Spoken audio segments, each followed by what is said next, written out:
This episode of Nintendo Expansion Pass is brought to you by, well, you. If you want to learn how to support Nintendo Pop Block and the Boss Rush Network, head on over to our Patreon at patreon.com/Boss Rush Network and see which tier is right for you. Thanks for your continued support.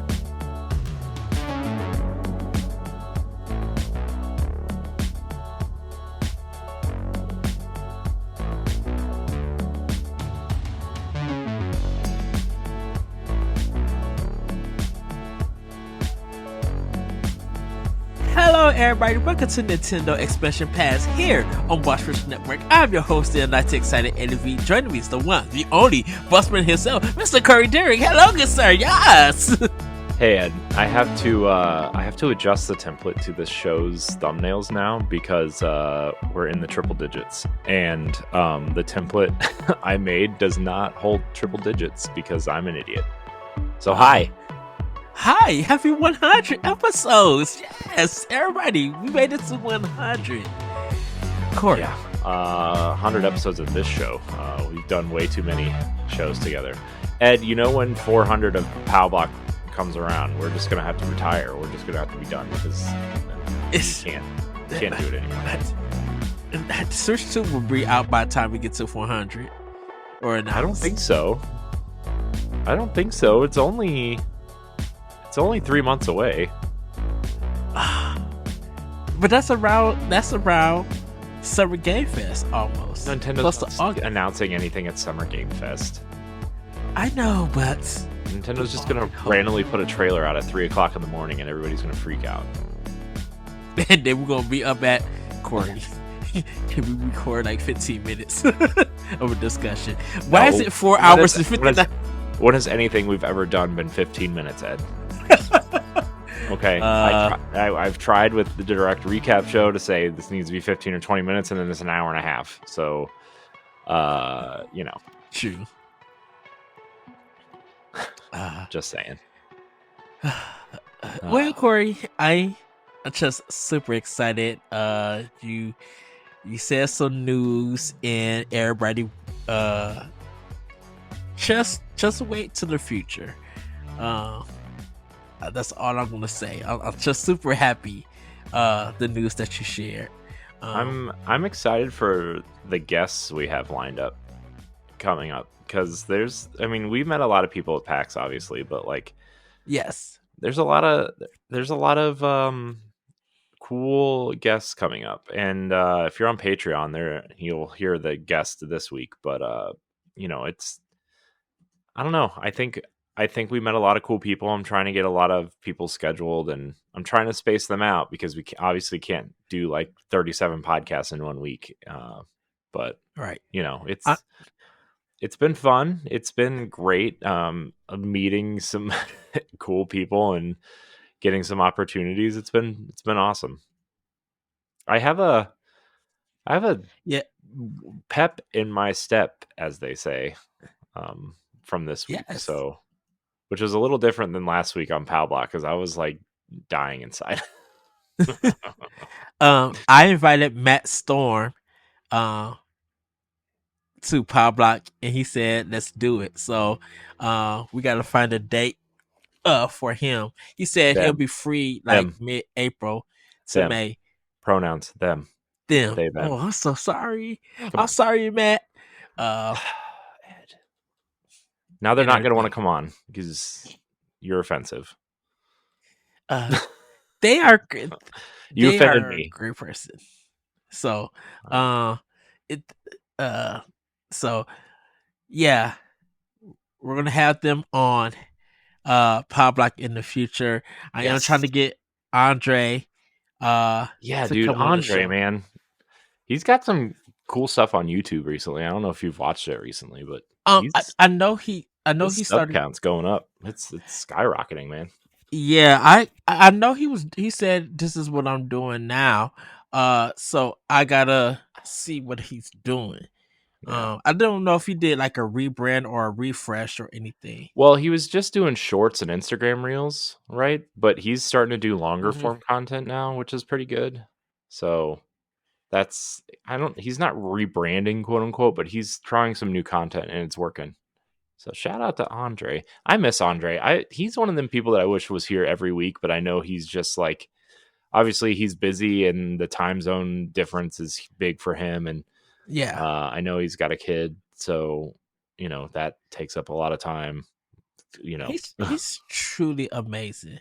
yeah, Andre's And I awesome. know I like only really got the podcast with them once and everything, but he is truly amazing. Yeah. Also shout out to Wes. Um Shout uh out to everybody. yes. Uh so uh yeah, that we're trying to do stuff big, everybody. I think because of PAX energizing, Yeah, socializing, and uh just I don't know, just something about PAX East just did something for not only Boss Rush, but kind of for Power Block too, in a sense. yeah. I mean, it's been a real interesting couple weeks after PAX. I guess like a month now. Yeah, And well, has it been a month? No, it's been like 3 weeks. Jeez, gosh, where time just it goes so fast and so slow at the same time.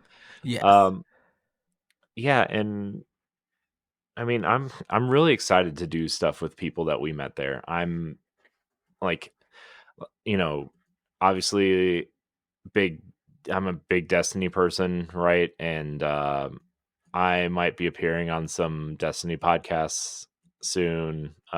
I might be doing some other things with like Guardians Mental Health is a big organization that mental health organization that hmm I'm and interviewing Joe soon, which will be up in May for Mental Health Awareness Month. So that'll be that, and I'm just there's a lot of great people out there, and we don't. I think we get so caught up in what we're doing as yeah, individuals that we forget that we affect real people and real people affect us. And people actually listen and do things.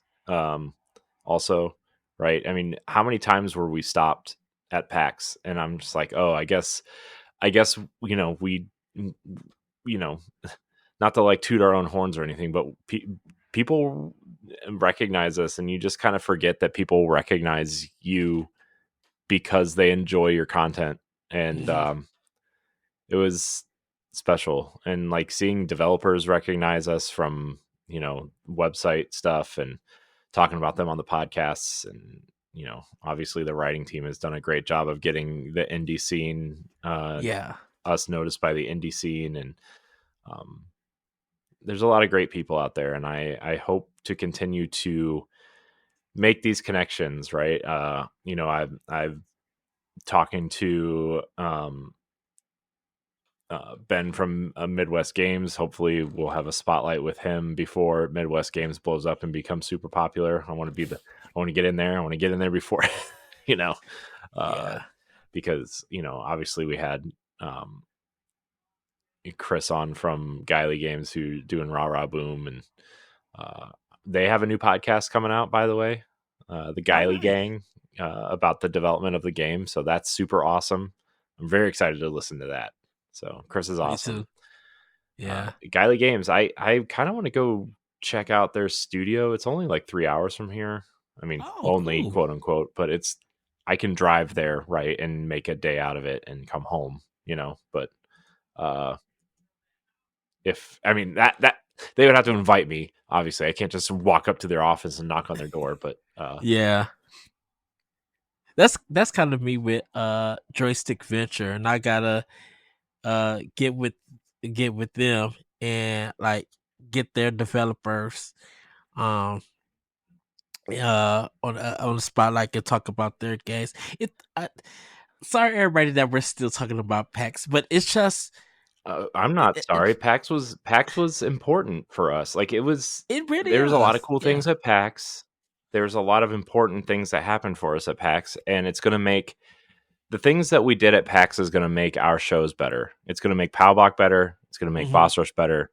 I mean, it's going to make After Dark better with all the mental health organizations we met, and uh, other non-gaming related people that we have connected with. I'll let LeRon kind of handle that aspect of it, but we've it's made everything better.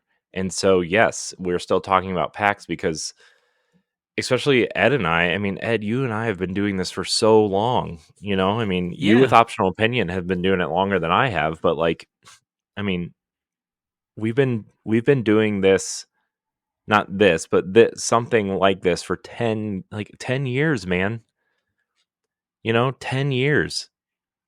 And we like, I mean, I know it's exciting for everyone, and I know, like David and Stephanie and LaRon and the writing team and the copy editors and everybody have put a lot of hard work into this, and I know everybody's like super excited, but like for you and I think it hits a little bit different because we've been trying for so long to find our not our audience, because we've always had a listenership, but like hmm, our space where and our people, I guess you would say, and um the community we've built and the community that follows us, and it's I don't know, I think it just hits us different because we've I mean, this has been our baby for 5 years, 4.5 years at this point.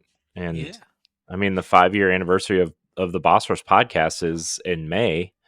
So, um, and then, this is, I don't know, man. I went back and was looking at older episodes of this and trying to figure out, in 2016 we started this and this show. Um, so that's, I don't know, man. It's a lot. it's It's a lot. And so PAX was kind of like the moment where, I mean, you and I were sitting there on the last day, just kind of like hanging out and kind of getting emotional about it. We made it. Like we finally made it.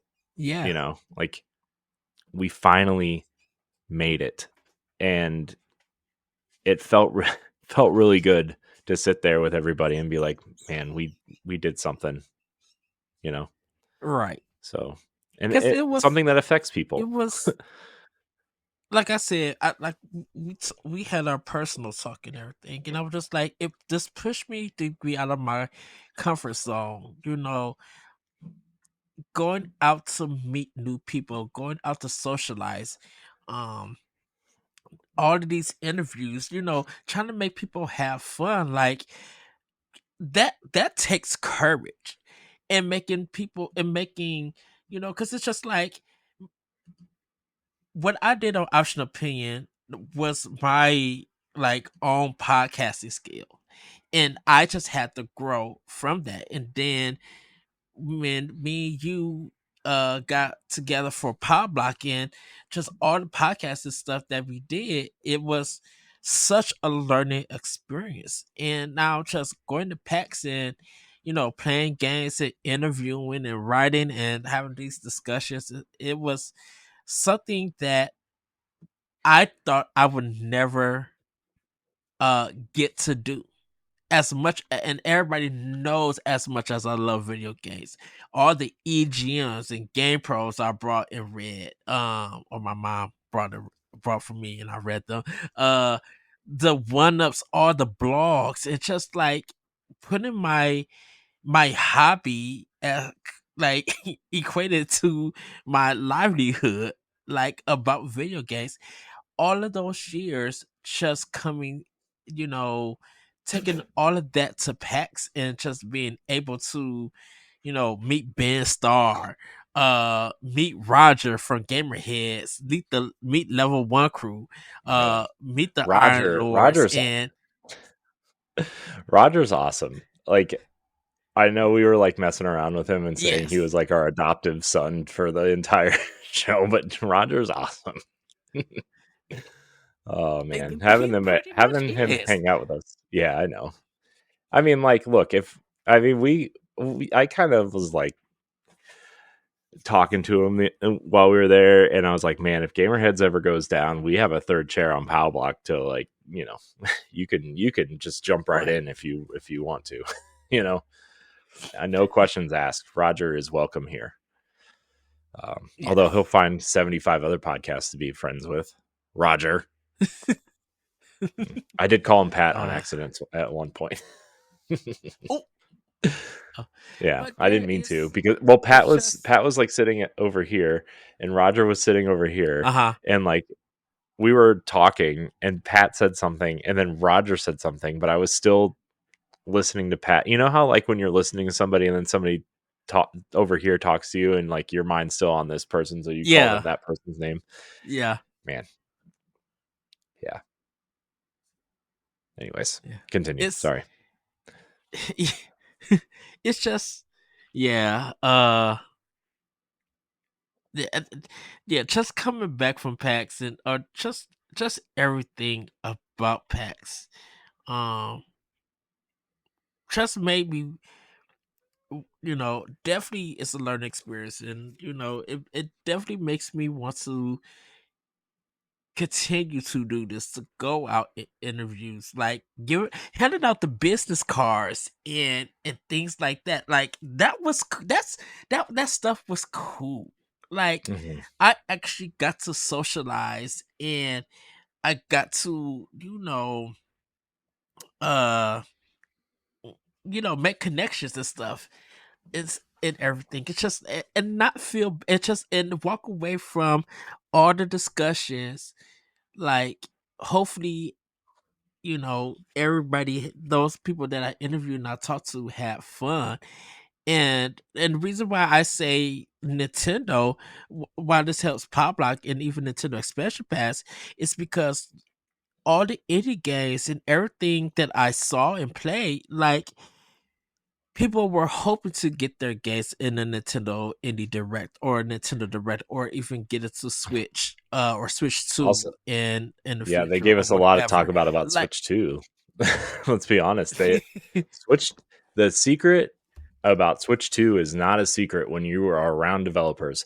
I'm not going to name any studios. I'm not going to name any people, but we met people who have Switch 2 development kits, and they were totally planning on having them, like, Switch 2 units there, because apparently it was supposed to launch this March, and like that's what the Nintendo booth there was supposed to be, was like a big showcase for Switch mhm. 2, and then they just turned it into this come play our old Pokemon games, even though there's a big Pokemon booth over there and then one all the way over there. God, Pokemon, man. uh, anyways, anyways, man, yes, my internet is so crummy today. yeah, it's well, so, but I oh I'm here. hi, okay, Sorry, it was my my internet was on the wrong connection. That's why it was so crummy. So okay. sorry, everybody. I had a little bloop, a little blip, bloop bloop. So, but we're back. We're back. Well, and I actually do have a topic, everybody. Oh, I thought Um, we were just gonna reminisce about stuff. well, I we can, but I kind of was just I get in my head and I talk to myself a lot. Sometimes at work, which ends up creating Wait, did you say you talked interesting to yourself? discussions. Yeah, I talk to Oh, myself. Um, because that explains a lot. you know what? uh, no, I actually. So I was thinking about this, and it's kind of like about Switch 2, and it was about Nintendo giving people what they want, giving them the bells and whistles, the high definition, the frame rate, all of this stuff. Um, being portable and everything, backlog, games that backwards compatible, not backlog, backwards compatibility, region free, uh it can run all the games and everything. And I kind of was just like, that's so funny that people want all of these things, even like trophies, achievements, and all of that stuff.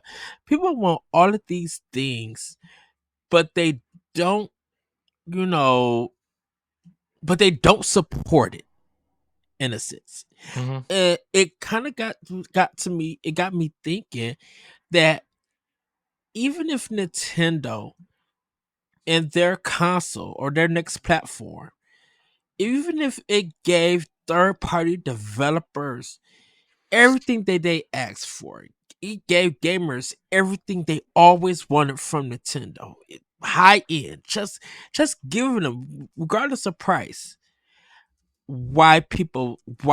Certain players still wouldn't support it. And what I mean by not supporting it is that, just like PlayStation and Xbox, and yes, I'm making this connection, is that they give everybody the bells and whistles, but people are not going out and supporting it. Yeah. And this leads to developers having to lay off people, um publishers having to lay off people or close the studios and stuff. And it got me thinking. It just got me thinking, if Nintendo did the same thing and provided all of this, is there a fear that there still wouldn't be support on an equal basis? All three platforms and even PC don't have people or gamers going out supporting these projects. Um, I mean, so you could look at the Switch 2 in a lot of ways, and these developers in a lot of ways. I think a lot of AAA developer. Oh, I think a lot of developers are actually kind of pissed at Nintendo for delaying the console, because Mhm. we all know that Nintendo, whoever's at the top, right? Nintendo is a place for Nintendo games first and foremost, right? Where I think you can Yes. you can look at Xbox and PlayStation and kind of say first party games are a reason to buy the console, but they're not always the reason, right? You look at Madden and Call of Duty and Grand Theft Auto and NBA 2K, and these are all games that are available everywhere, right? And Yes. so you look at Nintendo, and Nintendo's always been like this, and they're like, this is the place you come to play Nintendo games, and everything else is extra, right? Hmm. And so Nintendo obviously delayed the Switch 2 so they could polish up their first party lineup, right? For the year. And Ubisoft was supposed to have something for them. A lot of indies were supposed to have games for them, and we heard from indie developers at PAX that they were ready for Switch. They had already been, you know, uh, shoot, what do you call it when optimizing things for Switch, and then they got the Switch 2 dev kits, and then they started developing for that, and now they have to like re-optimize it for the original console just to get their game out. And not that that's like a huge deal, right? Because that work had Right. already been put in for them, but like they were excited to have a little bit more wiggle room for power and optimization. And um and I think that's going to hurt some third party support, or not support, but third party bottom lines were counting on this holiday to have games on that console, and that's a console that they can't put games out now until next year. And I mean, ultimately, Nintendo, we've talked about it before, Nintendo is definitely more conservative than with this leadership than they have been, right? Hmm. This is an iteration on a console that we haven't seen in a while, right? Like it's more along the lines of their handheld market than their home console market, right? Because like obviously Super Nintendo different from N64, different from GameCube, different from Wii and Wii U and Switch, right? These like there's very few connective points between these consoles in terms of like look and feel and controllers and all that kind of stuff. Whereas people were calling it the Switch 2 at PAX, like straight up the Switch 2. And now I don't know. Obviously, we ultimately don't know if that's what it's going to be called, but you know, uh, when your dev kit just has the same code 2 as the first one, right? Like it's pretty much confirmed that it's going to be a similar console. So you look at that and with a little bit more power, and Nintendo ultimately just wants to be the place where people come for Nintendo games. And obviously the indie scene has blown up, and the indies want to be there at launch. Mm-hmm. And third party will be hit or miss forever for Nintendo, but I think the room. What I heard a lot of developers say at PAX is that this the power of the Switch 2 is somewhere between the PS4 and the PS4 Pro, somewhere in that realm, right? Which is exciting because maybe we'll finally get a Zelda that looks like Horizon, but I doubt it because it's Nintendo. But I can dream, or maybe the Wii U tech demo at the very least.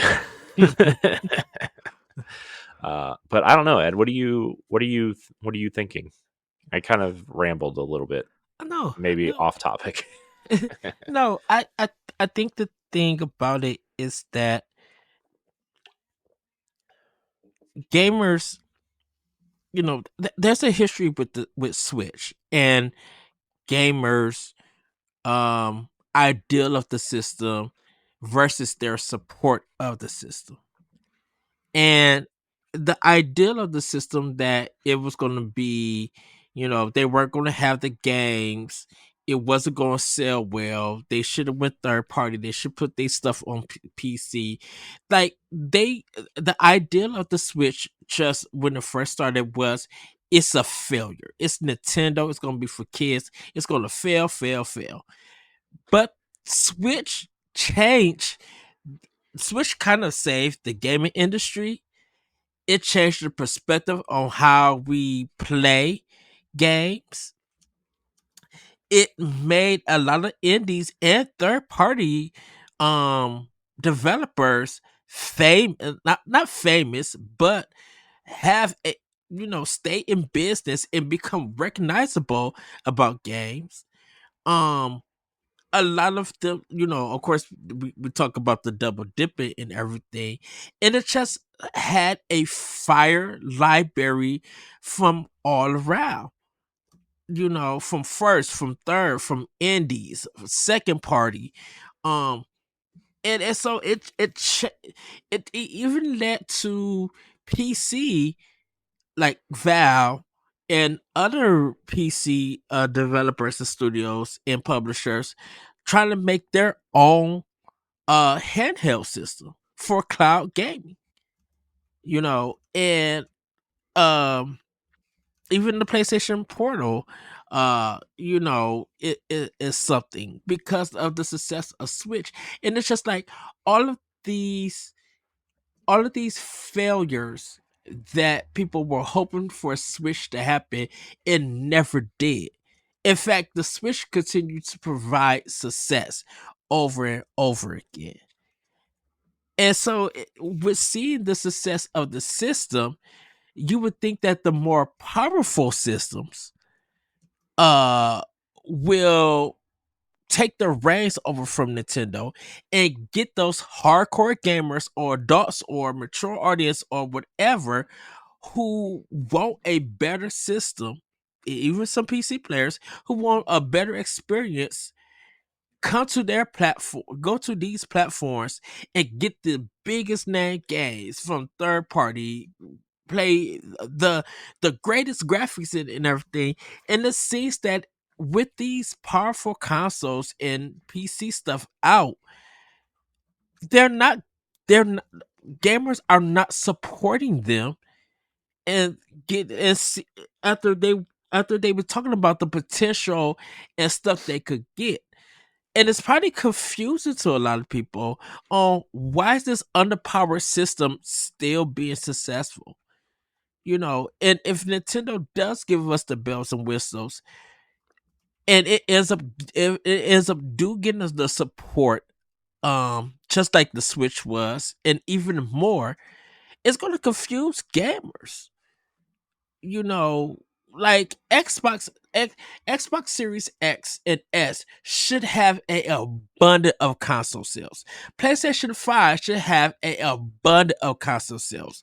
Third party and some of the first party games should have a abundant in sales, regardless if it's physical or digital, because of all the stuff that these gamers or certain gamers have. If they still got the idea that Nintendo is still kiddie, then there's too many sales from a lot of adults showing you that they must be kids. Because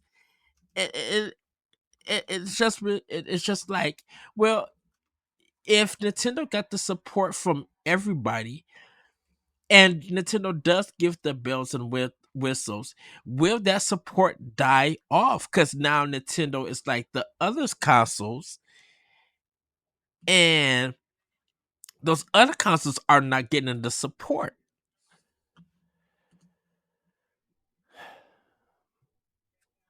Yeah, I mean, I don't know. Sometimes I it's hard because like sometimes I'm just like I don't care if Nintendo gets support. I'm here for Nintendo games, right? But then Hmm. other times I'm like, man, I if Nintendo had the games that I I love, I wouldn't have any other console, right? Like, we for some dumb reason early on, we were talking about if Destiny would ever come to Wii U, right? We had that discussion on an Yeah, episode of Pow Block, and that was not a good discussion to have. Don't go listen to it. Um, it's an but like, I interesting mean, discussion, I will say. if Destiny was on a Nintendo console, Nintendo's online could handle something like that, then yeah, I would be playing it there. It'd be awesome. I want a handheld Destiny experience, which is why I'm really hoping that this handheld Xbox is real. Um, but at the same time, it's like, well, Nintendo has already has always given us a reason to temper our expectations on games that aren't Nintendo Hmm. branded, right? Like we have some great ports on the Switch, right? Doom, The Witcher, Near Automata, the Trails series, Final Fantasy, like all those ports are great. But then you have really, really bad ones like Mortal Kombat is very not good. Um, what are some other ports that are pretty bad? It, it, but you know what I mean. Like Nintendo has tempered our expectations, and it's up to third parties to put in the work. And at the end of the day, these are businesses, and they don't want to put in the work that's not worth it, and that's fine. I get it. From a business standpoint, I get it. The indies are thriving, and so Switch has become home to indies and Nintendo Switch and Nintendo games, and that's totally okay with me. Um, I So, think what why does the success frustrate people so much? Why are what they hating what that? success? Huh? Whose success? Nintendo success. Why is it Who's frustrating? hating on it? A lot of people are hating on it. They, Why? I, I don't. I I should haven't say, seen that. let me rephrase that. People who wanted the Nintendo Switch to fail and everything, they still have an idea that the Well, these are Nintendo just Switch these is are not just for annoying them. console warriors. Nobody cares about them. Only losers care about what they think. Like dude, I heard this on a podcast the other day, and it's really like made my Twitter feed a whole lot better. And it's all the console warriors. It doesn't matter what side you're on, if you agree with them or not. Just mute them. Just mute them. And guess what? My Twitter feed has become so much better.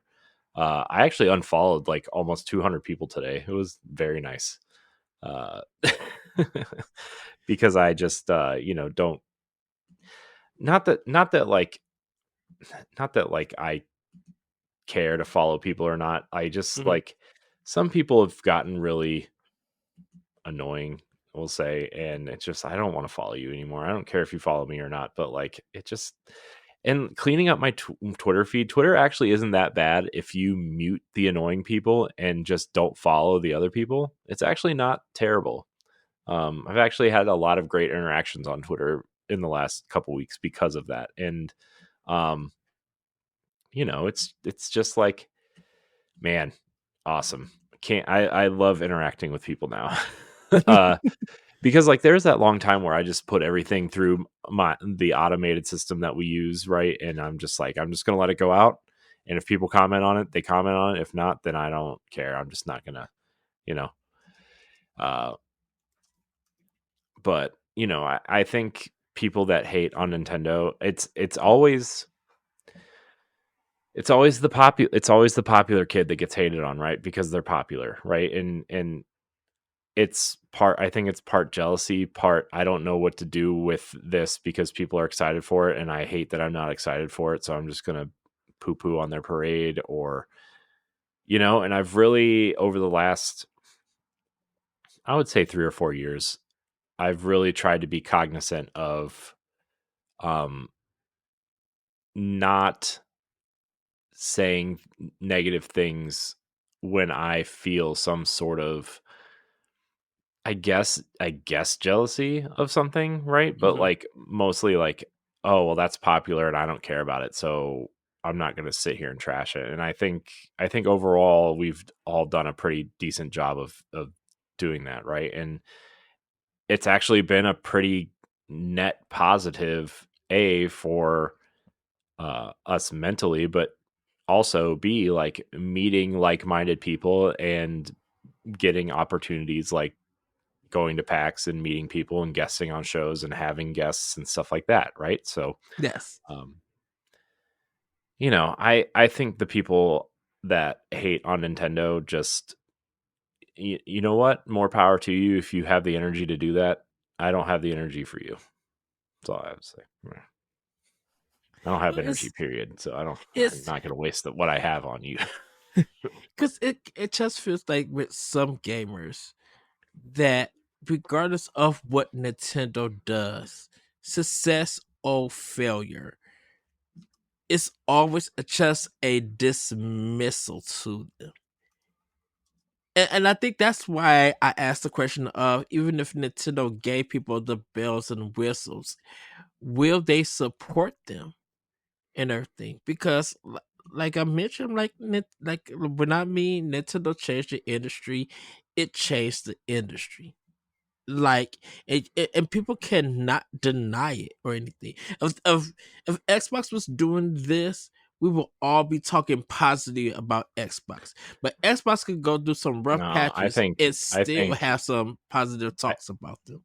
I think I think Xbox just has a lot of negativity around it in general, because Mhm. people like to hate on Xbox because it's Microsoft, right? And they're the biggest company in the world, but also, like, I still feel like people think that Xbox is, they their messaging hasn't been great. They haven't had a lot of things to be positive about until very recently. Um and I think, I mean, look at how people were trashing Microsoft's first party, and now that those games are heading to PlayStation, like, Sea of Thieves is the number one and number five most pre-ordered game on the PlayStation Store right now. Yeah. Hi-Fi Rush has sold a ton of copies. Pentiment is getting has a higher Metacritic score on PlayStation than it does on Xbox somehow. Um, don't ask me why. I don't know how that works. Uh, but like, people are buying Xbox games, and it's like, yes, the people who have been playing Xbox are like, yes, we've been experiencing this for years, like, for a long time. Yes, it's been more sporadic, and the quality has been not as consistent as PlayStation's games, but we've been playing these games for a long time. I mean, like Sunset Overdrive and Quantum Break, and I mean, even Recore was doing interesting things, and Halo and Gears are always awesome, and like Hellblade 2 looks awesome, which I mean, it's getting glowing previews and glowing. Yeah. Digital Foundry did a glowing video on the Xbox Series X version. Uh, Locked 30. I know a lot of people are upset about that, but whatever. You'll get over it. Uh, so yeah, I don't know. I just think the popular kid on the block is going to get the hate, and whenever somebody tries to do something that's exciting, people like to hate on them because it's different and new. And uh people like to hate on Xbox because of Game Pass instead of embracing Game Pass as a service. And it's like, I get it. I get both sides of the argument. I'm a Game Pass subscriber, but I also buy the games that I'm excited for. I mean, I'm Right. not like one or the other. um I so I yeah, I I root mean, for that's Game where I'm at. Pass. I root for Game Pass, but I prefer buying my games. I So mean, I I mean, I actually have my mind has changed on Game Pass quite a bit over the last year or so. mhm. I'm still a subscriber because if you're a consumer, why don't you, and you like to play video games, why don't you have Game Pass, right? It like, as a general consumer, and I'm not talking about you and me. I'm talking about somebody who enjoys games and doesn't have a lot of money. Why wouldn't you subscribe to Game Pass, right? Like Yes. it's an amazing service for somebody who is pinching pennies and likes to play games, and there's a lot of games on that service. Yes. But we've seen the negative effects of these subscription services over the last couple years, specifically Game Pass, where people just aren't buying games on Xbox to the point where publishers are skipping the Xbox, and Microsoft has to make special deals with them to get games over there, right? Mhm. Yakuza. Everybody loves Yakuza on Xbox. Microsoft had to pay to get those over here, Oh right? yeah. Sega was not putting those on Xbox or Atlas, Mm-mm. the Atlas games, right? Sarah Bond had a huge hand in getting Atlas games on not just Game Pass, but on Xbox in general. Yeah. So, like, I mean, Xbox has a lot to deal with other than just messaging. They,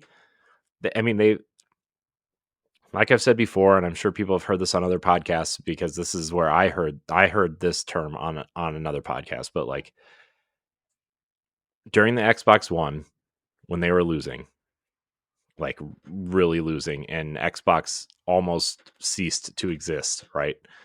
Um they had to they had to launch Game Pass, and then they had to put first party games on Game Pass because they were losing, and they had to change the rules of the game because they were losing the game with the rules that were dealt. Yeah. And Game Pass was a big boon for them in the short term, Mhm. but in the mid to long term, it's actually hindering the I don't want to say it's hindering their business because they're bringing in more revenue than ever. Their profits are high. Like the Xbox business is doing better than it's ever has financially, but Yeah. people are not buying games on Xbox um the way they are on PlayStation and Nintendo. And that's really hurting them. And that's why they're trying to expand the business. That's why they're putting first party games on PlayStation and Switch, right? And um that's why they're trying to figure out what their next piece of hardware is going to be like. Are they going to integrate a PC type setting into the Xbox? Are they going to integrate, is the next Xbox going to be a set top box PC that you can boot into an Xbox mode? Are they going to have a handheld that competes with Nintendo? Like, there's a lot of questions, right? Yeah. And I actually think a powerful handheld along the lines of like a Steam Deck would be very beneficial to Xbox. Like, you know, it's the same as the Switch. Like, your library goes with you, or you can play it on the TV. It's Right. just you have to buy a separate piece of hardware for it. But um, I actually think that would be really beneficial to Xbox and probably give it a big boon. Um, because if you can take your games with you or your Game Pass with you, or play on the couch while you're watching TV or something like that would be a huge, um, that's that's why I want some sort of handheld. And that's why I almost bought the ROG Ally so I could play Game Pass games on the couch or Destiny on the couch. And I didn't because it's so expensive, and I don't like the P. Like I went to Best Buy and tried to like play with one, and the experience is just really. If you're not a PC person, and like I'm not a PC person, first of all, I'm not even a Windows person. I record everything on a Mac. I edit everything on a Mac. I play Roller Coaster Tycoon on a Mac. I stream games through a Mac. It's an awful experience, but I don't like. I mean, a Mac isn't an awful experience. Streaming, in particular, through Mac's interface is bad. Uh, but I just prefer Apple over Windows, and trying to And I'm navigate vice versa. trying to navigate a handheld version of Windows when you're not even used to the operating system on a 32-inch screen, let alone a 7-inch screen, like just made me want to just like chuck it across the store. but I think like looking at this from a Nintendo perspective is that I'm I'm happy to support Nintendo God. Like Nintendo don't need all the biggest third party and stuff. And I think we talked about this, or I may have argued this point, is that a lot of the Western third party that is not on Nintendo, a lot of a lot of people are just not supporting, even with Game Pass. And so it's kind of amazing to see just from Nintendo, and hopefully with Switch 2, is that people companies who are not under Microsoft, I would say that, put their games out on Nintendo and give it some love. Or create IPs or new IPs that is for that console that can still hit different communities and everything. Like Nintendo can provide. Nintendo is, I feel like it's the place to create new IPs and try things out, because the stereotype of Nintendo just for kids, that doesn't. I'm not saying that it doesn't do it justice. It's lazy and it's not true. Like it that Nintendo has games for everybody. And if you think I'm kidding, a lot of the sales, not even just from first party, I'm talking about just from everywhere, and every rating has been successful. I wouldn't call it lazy. I don't think anyone's I lazy. literally think it's completely lazy, because the thing about it is you're calling it kitty and stuff, but are you calling it kitty because that's your only opinion about it? Because Who said that? Who says that? a lot, I think some of the hardcore players on Xbox and PlayStation thinking that it's still a kiddie system, and it's like it really isn't. It's just, I think it's just like people won't give Nintendo its props when it's due, because they are being successful, and they're doing it without having the gains um that people um they're being successful because, of course, of first party, but they are being successful with first party. I mean, with indie games and with third party. They just don't have the third party like Call of Duty or Grand Theft Auto. But Switch is able to prove that they're successful without having that. And so people won't give it its props and stuff when they see, like, well, it is a kiddie system because Mario Kart 8 Deluxe sold 79 million copies. Okay, that's Mario Kart. It's an E for everybody. You can't just generalize it for kids and stuff. When Persona 3 came out, uh for everything, wasn't everybody saying, I'm waiting for this to be on Switch?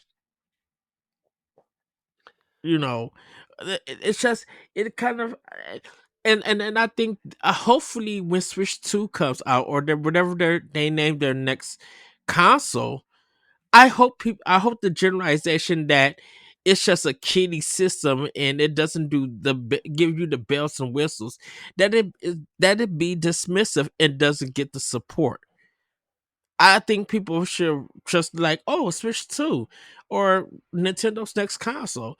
Oh, that's cool. They're bringing out some interesting games.